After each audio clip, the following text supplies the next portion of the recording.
মানকাছাৰ কোঠালবাৰী অসম গ্ৰামীণ বিকাশ বেংকৰ CSPৰ বিৰুদ্ধে অনিয়মৰ অভিযোগ।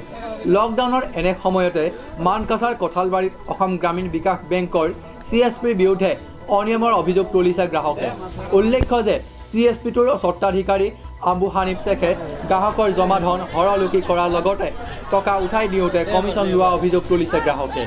CSPটোৰ স্বত্বাধিকাৰী আবু হানিফ শেখে নিজেই মুখত মাস্ক পৰিধান নকৰাকৈ সামাজিক দূৰত্ব বজাই নাৰাখি লকডাউনৰ নীতি নিয়ম উলংঘা কৰি শ শ গ্ৰাহকক হাৰাশাস্তি কৰা অভিযোগ উত্থাপিত হৈছে।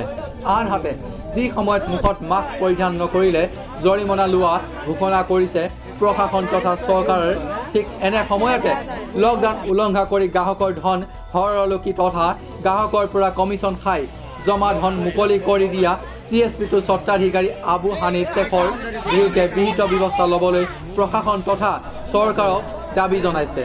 গ্ৰাহক আৰু সচেতন ৰাইজে দক্ষিণ শালমাৰা মানকাছাৰ প্ৰশাসন তথা চৰকাৰে ইয়াৰ ব্যৱস্থা কি লয় পৰৱৰ্তী সময়তে হ'ব লক্ষণীয়।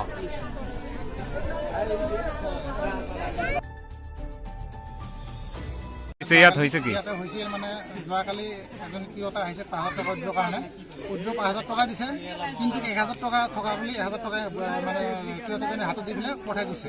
আজি আকৌ মানে আহিছে যদি পইচাখিনি সুধিব বিচাৰিবৰ কাৰণে আহিছে যদি উল্টা পাল্টা দম দি আছে। তাৰমানে যে মোক ভাবি যাবি এইবিলাক বহুত চব গৰীব মানুহৰ পইচা, ইহঁতে ক'ব গ'লে 50% ইহঁতে খাই আছে, 50% মানুহক দি আছে। তাৰমানে এইটো ইহঁতৰ কণ্ডিশ্যন। এতিয়া কি ক'ব চৰকাৰক?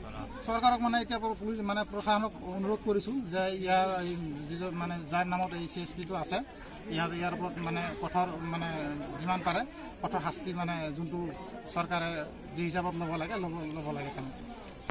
মানে মোৰ মা টকা উঠাবলৈ আহিছিল, 5,000 টকা উঠাব বিচাৰিছিল, তেতিয়া 1,000 টকা দি খেদি দিছিল। হাত ভাঙি মাৰি পৰা শ্বাহজাহান আলীৰ প্ৰতিবেদন নৰ্থ ইষ্ট টাইম।